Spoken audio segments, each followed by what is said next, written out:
제가 당분간 마스크를 쓰고 좀 설교를 하겠습니다. 제가 감기 걸린 게 아니라 지금 위드 코로나가 되면서 지금 하루에 대전만 확진자가 계속 100명 이상, 오늘도 아마 140명인가 150명인가 그렇게 문자가 온 것 같은데, 지금 우리 마음이 좀 많이 해이해지고 또 너무 좀 무뎌진 게 아닌가, 이제 그런 좀 염려가 되기 때문에 좀 어떤 조심하고 또 경각심의 차원에서 한동안 제가 마스크를 쓰고 이제 설교를 하도록 하겠습니다. 오늘 먼저 여러분들에게 변화에 대한 이야기를 좀 드리고 싶은데, 이 변화라는 것은 어떻습니까? 우리에게 굉장히 어떤 기분 좋은 단어가 변화입니다. 개인이 좋게 변화되고 또 어떤 조직이나 또 직장이 또 기업이 잘 변화되고 또 국가에 참신한 그 변화가 있을 때, 이 변화라는 단어는 세상에서 굉장히 긍정적이고 유익하게 사용이 됩니다. 한번 변화를 생각해 보십시오. 공부 안 하던 애가 변화되어서 공부를 하게 되고, 운동 안 하던 사람이 변화되어서 운동을 하고, 이런 삶의 변화가 있게 된다면 너무 그것은 우리의 마음을 기쁘게 또 들뜨게 만드는 것이죠. 이처럼 변화라는 것은 세상에서 굉장히 중요한 단어로 또 중요한 삶의 모습으로 설명하고 있습니다. 그런데 교회에서도 또 성경에서도 이 변화라는 것은 굉장히 소중하고 중요한 것입니다. 만약 교회 안 다니던 사람이 그 마음이, 환경이 변화되어 교회에 나올 수 있게 되었다, 그것처럼 교회에서 느끼는 바람직한 그런 변화의 모습은 없는 것이죠. 그래서 성경은 하나님 만나서 그 인생이 가문이 변화된 사람들의 이야기, 또 예수님을 만나서 옛사람을 벗어버리고 새 사람, 변화된 새 사람을 입고 살아가는 그 이야기가 나옵니다. 오늘날 또 우리는 수많은 사람들이 믿음의 사람이 되고 또 성령 충만함을 통해서 그의 인격과 그의 본성과 그 어떤 삶의 태도가 변화되는 것을 우리가 교회 안에서도 많이 볼 수 있죠. 그렇기 때문에 이 변화라는 것은 세상에서뿐만 아니라 교회에서도 추구하는 중요한 가치 중에 하나가 바로 변화라는 것입니다. 그런데 아이러니하게도 교회 안에서 변화를 추구하지만 변화되지 않는 사람들이 교회 안에 있습니다. 교회가 이 변화를, 새 사람 되는 것에 대해서 굉장히 중요한 가치를 부여하고 있지만 교회 안에서 변화되지 않는 사람들이 누굴까요? 그것은 바로 오래 묵은 그리스도인들. 너무나도 교회 오래 다녔기 때문에 이미 설교도 들을 만큼 들었고 또 예배도 드릴 만큼 드리고, 그러면서 그 마음에 서서히 각질이 쌓이면서 말씀이 그 마음까지 도달되지 않는 너무나도 오래 묵은 그리스도인들은 변화를 추구하는 교회 안에서 본인은 전혀 변화되지 않는 그런 안타까운 모습들을 보게 됩니다. 이 로마서 1장의 후반절은 뭘 얘기하냐면 불신자의 범죄에 대해서 얘기를 하고 있습니다. 그런데 오늘 읽은 2장 1절부터 11절까지 초반에 있는 내용은 뭐냐면 신자의 범죄, 그러니까 믿지 않는 자의 범죄가 무엇인가, 그러니까 1장 후반절에 나오고 있고, 믿는 사람의 범죄라는 것이 무엇인가 신기하지 않습니까?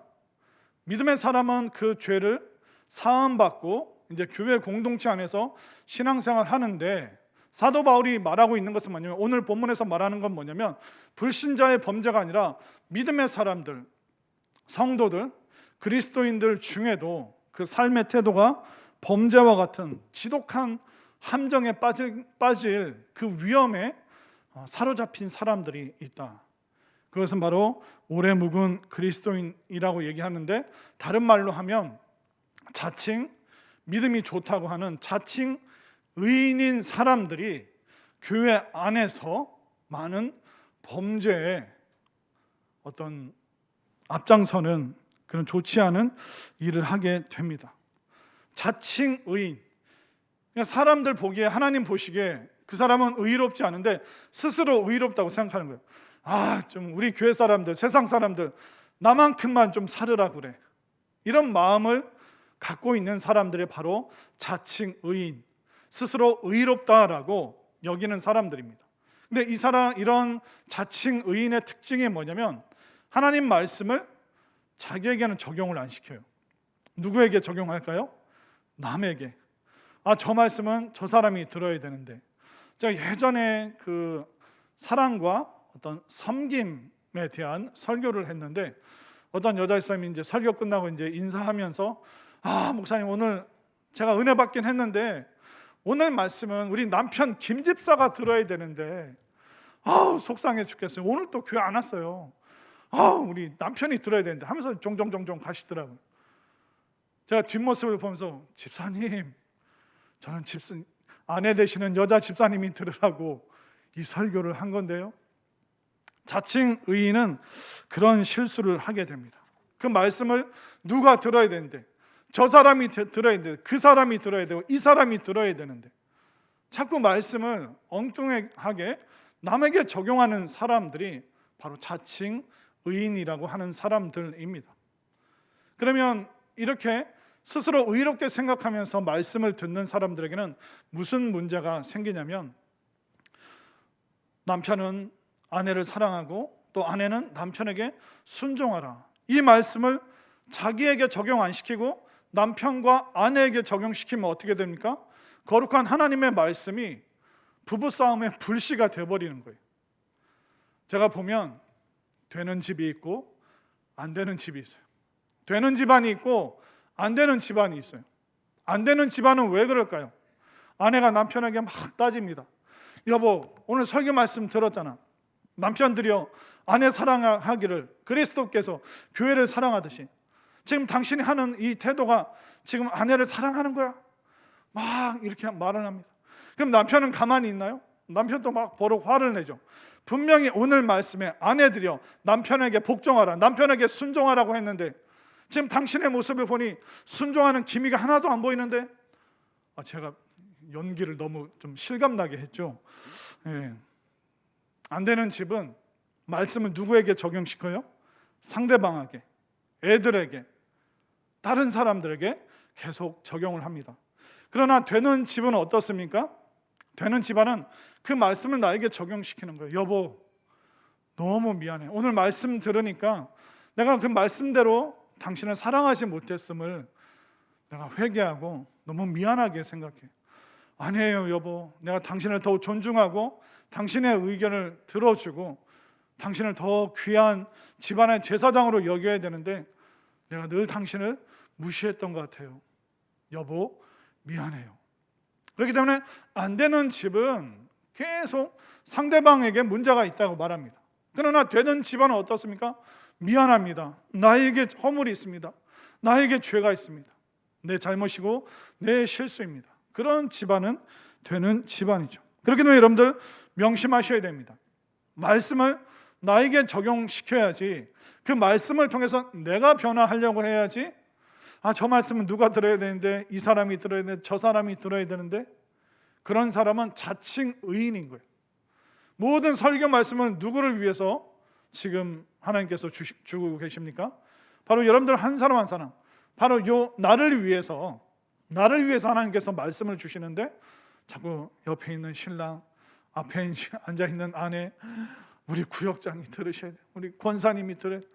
자꾸 이걸 남에게 적용을 시키니까 우리는 스스로 의인이 되어서 많은 실수를 하게 되는 것입니다. 그래서 우리가 신앙생활 하면서 정말 제일 놀라운 축복은 뭐냐면, 그 말씀이 진짜 믿어질 때, 그 말씀을 들으면서 내 마음속에 회개하는 그 마음이 우러나는 게 진짜 축복입니다. 다른 게 축복이 아니라 말씀을 통해서 내가 회개하고 변화되는 것, 이거보다 더 놀라운 축복은 없는 것이죠. 그러면 자칭 의인이라고 말하고 행동하는 사람들의 특징이 뭘까요? 1절 말씀을 한번 보겠습니다. 남을 판단합니다. 자꾸 1절. 그러므로 남을 판단하는 사람아, 누구를 막론하고 내가 핑계하지 못할 것은 남을 판단하는 것으로 내가 너를 정죄함이니 판단하는 내가 같은 일을 행함이니라. 여러분들 그 단어 아시죠? 내로남불. 이게 네 글자니까 자꾸 사자성어처럼 느껴지는데, 내로남불이 뭡니까? 내가 하면 로맨스요, 남이 하면 그건 불륜이다. 그걸 줄여서 우리가 내로남불이라고 말하는데, 자신의 허물에 대해서는 관대해요. 그런데 남의 허물에 대해서는 예민하고 굉장히 크게 자극적으로 반응을 합니다. 요즘 정치인들 그런 모습들이 많죠. 그러다 보니까 이 자칭 의인들은 자신에게는 아무 문제점을 못 찾는다고 생각을 합니다. 그러면서 다 남에게 문제가 있고, 또 이렇게 남에게 문제가 있다고 말하는 자칭 의인들이 늘 하는 말이 뭐냐면 말세다, 말세. 요즘 세상 돌아가는 거 보고 젊은 애들 보니까, 정치인들 하는 거 보니까 말세야, 말세. 요즘 교회 안에 목회자들 중에 사랑이 없어. 목회자가 사랑이 없는 거 보니까 말세야, 말세. 아니, 교회 장로들이 나와서 기도를 해야지, 장로들이 기도의 자리에 안 나오네? 말세야, 말세. 권사님들이 대접만 받으려고 하고 젊은 사람들에게 일만 시키고 권사들이 더 앞장서야지. 말세야, 말세. 집사가 되었으면 예배 안 빠지고 열심히 교회 와야지. 예배 빠지는 걸 밥 먹듯이 한다고. 뭐라 그럴까요? 말세야, 말세.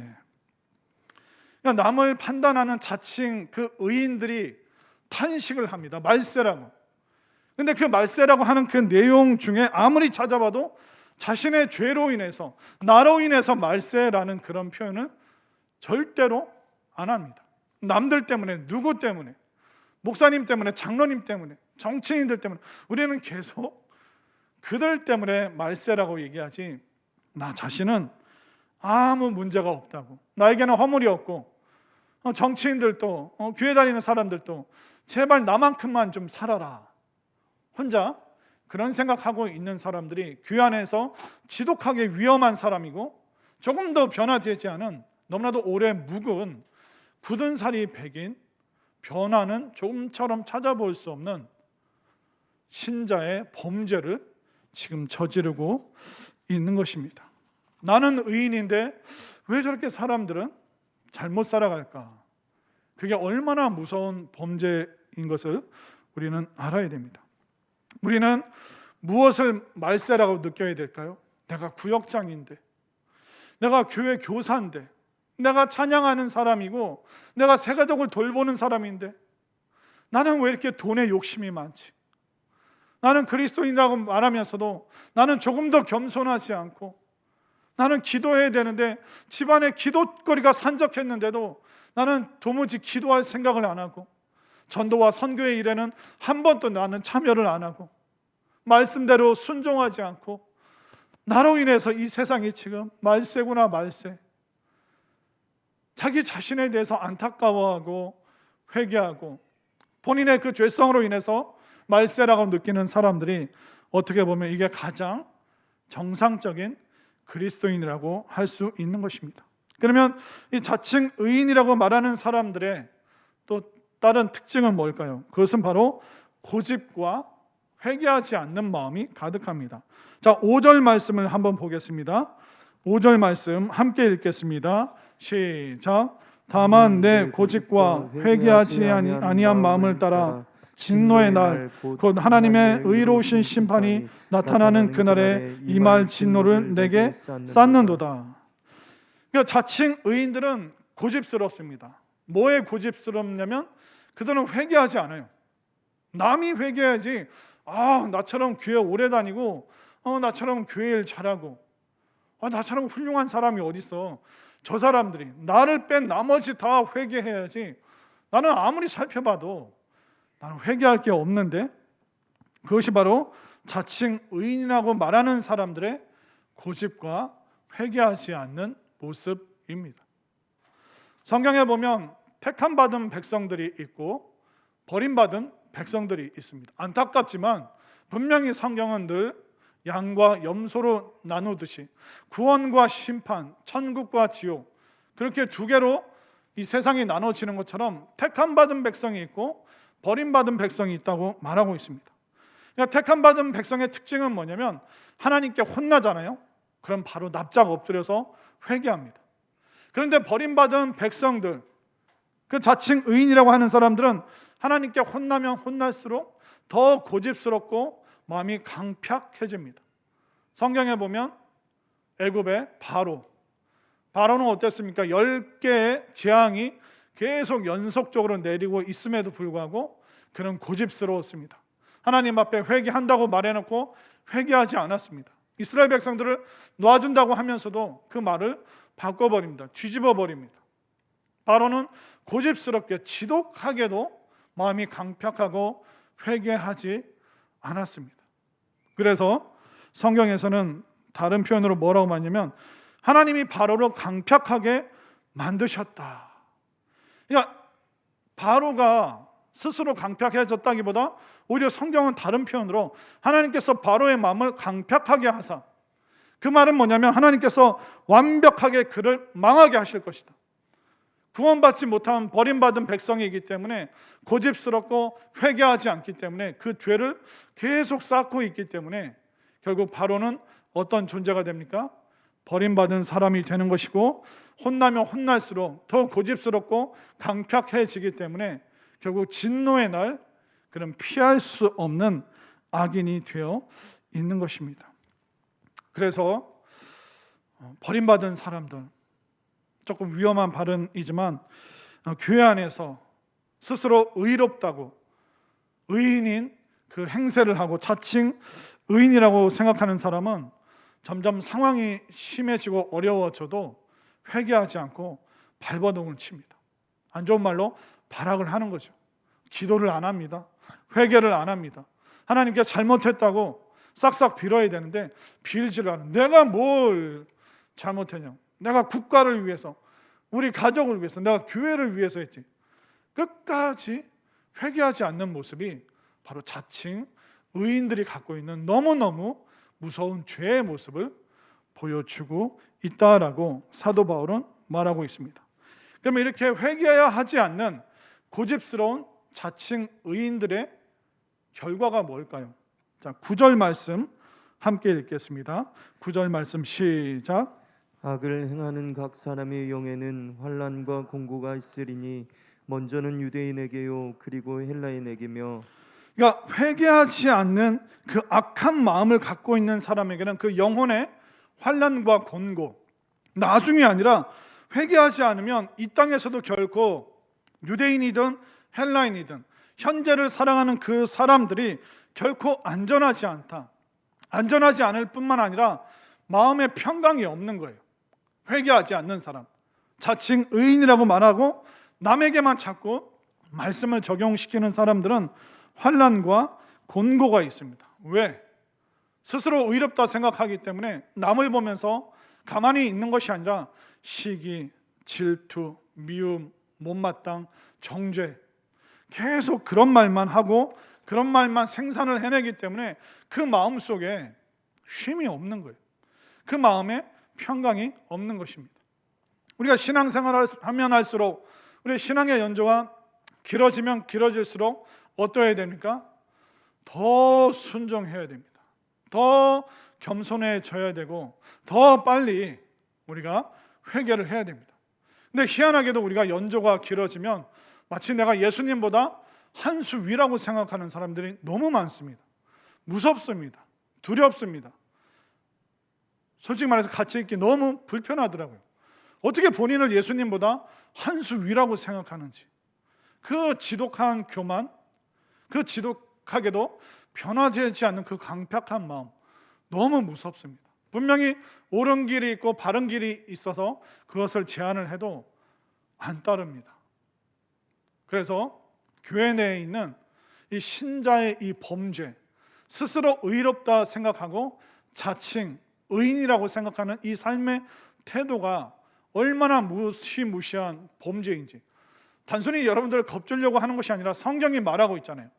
회개하지 않는 그 사람들은 악인이라고 말하고 있습니다. 성경은 악인과 죄인을 구분합니다. 죄인은 어떤 사람들이에요? 회개할, 구원받을 가능성이 있는 사람들이에요. 그러나 악인들은 버림받은 백성이요, 회개하지 않고 그 마음이 교만하고 남 탓만 하고. 성경은 악인과 죄인을 구분해요. 그래서 예수님께서 악인을 찾으러 오셨다 하시지 않고 예수님께서 죄인을 찾으러 왔다. 내가 죄인인 걸 인식하는 사람은 나는 의인이 아니에요, 나는 죄인이에요, 이렇게 의식하고 있는 사람에게는 구원의 놀라운 축복이 열리지만, 나는 죄인 아니에요, 나는 의로워요, 나는 아무 문제가 없어요, 왜 사람들이 내 말 안 듣는지 모르겠어요. 이렇게 나가기 시작하면 그 사람은 무시무시한 악인, 교회 내 악인, 교회 내 범죄자로 존재하기 때문에 너무나도 무서운 현실이죠. 그러나 회개하는 사람은 어떻게 될까요? 회개하는 사람의 결론은 뭐라고 말할까요? 10절 말씀을 함께 읽겠습니다. 시작. 선을 행하는 각 사람에게는 영광과 존귀와 평강이 있으리니 먼저는 유대인에게요 그리고 헬라인에게라. 똑같죠. 유대인도 있고 헬라인도 있고, 그러니까 믿음의 사람도 있고 믿지 않는 사람들도 있지만, 하나님을 믿지 않고 여전히 스스로 의롭다 생각하는 사람들은 악인이라고 말하고 있고, 10절에서 선을 행하는 사람은 행위 구원이 아니라 나는 죄인입니다 라는 그 행동을 하는 사람, 내 속에는 의는 하나도 찾아볼 수 없고 나는 본성부터, 태어날 때부터 나는 죄인입니다, 이렇게 고백하는 사람을 바로 선을 행하는 그 사람, 이렇게 본인을 죄인이라고 말하는 사람에게 주시는 결과가 뭡니까? 영광과 존귀와 평강이라는 것입니다. 결국 회개하는 그 영혼에게는 평안이 있죠. 다윗을 생각해 보십시오. 다윗은 본인의 그 죄성, 음란한, 이게 얼마나 무서운지 잘 알고 있습니다. 그래서 그가 나이 들어서 뭐라고 얘기했냐면, 나는 궁궐에서, 왕궁에서 첫날을 사는 것보다 하나님 집에서 하루를 살아도 내가 하나님 집에서 문지기로 사는 것, 그게 나에게 더 기쁨과 평강을 준다. 우리로 치면 교회에서 성도들 들어오면 문 열어주고 어서 오십시오, 왕 하느니 하나님 앞에서 그 일을 내가 하겠습니다. 다윗이 그렇게 그는 회개할 수 있었고 회개할 줄 알았고, 남 탓하는 것이 아니라 바로 그 죄인이 납니다. 그 죽을 죄인이 바로 납니다. 그렇게 회개했더니 다윗이 무시무시한 범죄가 있었음에도 불구하고 회개하고 자복하고 그가 하나님 앞에 다 고백했더니 어떻게 됩니까? 하나님께서 그를 영광스러운 위치로, 사람들을 그를 존귀한 사람으로, 또 다윗의 마음에 평강이 있었음을 여러분들 믿으시기를 바랍니다. 결국 악인에게는요 평강이 없어요. 계속 좋지 않은 시기, 미움, 질투, 못마땅하게 여기는 거, 이게 계속 올라오기 때문에 평강이 없죠. 그러나 이 죄인들은 어떻습니까? 회개하는 죄인들은 어떻습니까? 그 마음에 평강이 있는 거예요. 모든 것을 다 주님 발 앞에, 나는 아무것도 아닙니다, 나는 용서받아야 될 죄인입니다, 나는 씻을 수 없는 죄인입니다. 주님 앞에 모든 걸 다 내려놓으니까 홀가분하잖아요. 자유롭잖아요. 그렇기 때문에 이 회개하는 죄인에게는 평강이 있지만 지독히도 고집스러운 악인에게는 평강이 없다. 사도 바울이 본인이 그 삶을 너무나도 잘 알기 때문에 자칭 의롭게 바리새인으로 살았을 때 그에게는 기쁨이 없었습니다. 바리새인으로 살았을 때는 종교적으로는 올바랐지만 사람들을 죽이는 일에 앞장섰습니다. 그러나 예수님 앞에서 자신이 죄인 중에 괴수라고 고백하는 그 순간부터 그의 그 죄의 무거운 짐들이, 사슬이 다 벗겨지면서 그에게 평강이 임하고, 죄의 사슬이 벗겨지니까 그런 영적인 자유함 속에서 온 세상을 다니면서 전도하고 선교하는 사람이 될 수 있었습니다. 미국의 그 미키 크로스라는 1960년대 부흥사였던 목사님이 계십니다. 근데 이 미키 크로스 목사님이 젊을 때 1960년대 때 직업이 뭐였냐면 암흑가 조직의 보스였습니다. 혹시 지금 아직도 어둠의 세계에서 활동하시는 분 계신가요? 이 미키 크로스라는 사람이 암흑가의 조폭 두목으로서 수많은 그 죄의 배후 조종자였죠. 살인과 강도와 음란과 방화, 경찰서를 부수고 서로 총을 쏘고, 그런 일에 배후 세력, 배후 조종하는 사람이었습니다. 그런데 이 사람에게는 조직의 보스였지만 마음에 평안이 없는 거예요. 그래서 잘 때마다 열쇠를 몇 개씩 채우고 또 베개 밑에 권총을 딱 놓고 잠을 자는 거예요. 왜냐하면 부하들이 언제든지 배신할 수 있다는 그 불안감과 초조함 때문에 평생 제대로 마음 놓고 잠을 자본 적이 없습니다. 그러다가 이 사람의 죄가 이제 들통나면서 이제 그때는 공소시효가 짧았나 봐요. 이 사람에게, 이 미키 크로스 이분에게, 이 사람에게 공소시효 6년의 그 범죄가 그 결과가 딱 떨어진 거예요. 그래서 계속 6년 동안 도망 다녔는데 이 사람이 계산을 잘못해서 공소시효가 다 지난 줄 알고 공소시효 끝나기 3일 전에 자수를 한 거예요. 세상에선 뭐라 그래요? 이 바보야, 야, 재수가 없으려니까 어떻게 그렇게 되냐, 아니 3일만 4일만 좀 더 잘 도망 다니지, 바보같이 왜 자수했냐, 세상은 그렇게 말할 겁니다. 근데 그분이 자수하고 공소시효가 안 지났다는 걸 알게 되고 그는 감옥에 갇혔습니다. 감옥에 갇히고 그가 뭐라고 고백했냐면, 시원하다, 참 시원하다. 그동안 나는 하루도 마음 편할 날이 없었다. 부하들이 총을 쏠까 봐 두려웠고 6년 동안 도망 다니면서 나이 들고 늙고 돈은 하나도 없고 내 삶은 비참해지고, 그런데 이제 나는 시원하다. 이제 내가 죄값을 치르면서 이제 나는 두 발 편히 뻗고 이제 잠을 잘 수 있겠구나. 그러면서 감옥에서 그의 삶이 변화되고 예수님 만나게 되고 정말 자신이 얼마나 무서운 죄인인지 변화되어 나와서 간증을 하면서 또 시간이 지나 신학을 하고 부흥사가 되고 매일매일 우는 거예요. 설교 때마다 본인이 얼마나 씻을 수 없는 죄인인지. 그런데 이 죄인이 그 마음의 시원함을 바로 주님 앞에서 얻게 된, 본인은 악인이었지만 주님 앞에서 용서받은 죄인, 그러나 여전히 죄인이기에 나는 회개하며 살아갑니다. 미키 크로스 목사님이 부흥회를 하면서 본인의 그 죄를 다 회개한 것이죠. 그러니까 회개하지 않은 악인에게는 평강이 없어요. 권력도 있고 돈도 있고 총도 있고 부하가 있어도 악인에게는 평강이 없어요.